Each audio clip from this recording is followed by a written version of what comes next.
The init keyword is used to define init-only properties.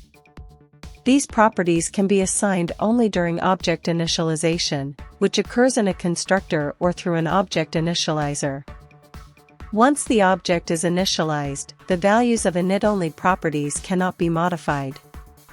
If you attempt to assign a new value to an init-only property after initialization, a compile time error will occur. This feature is useful for creating immutable data structures.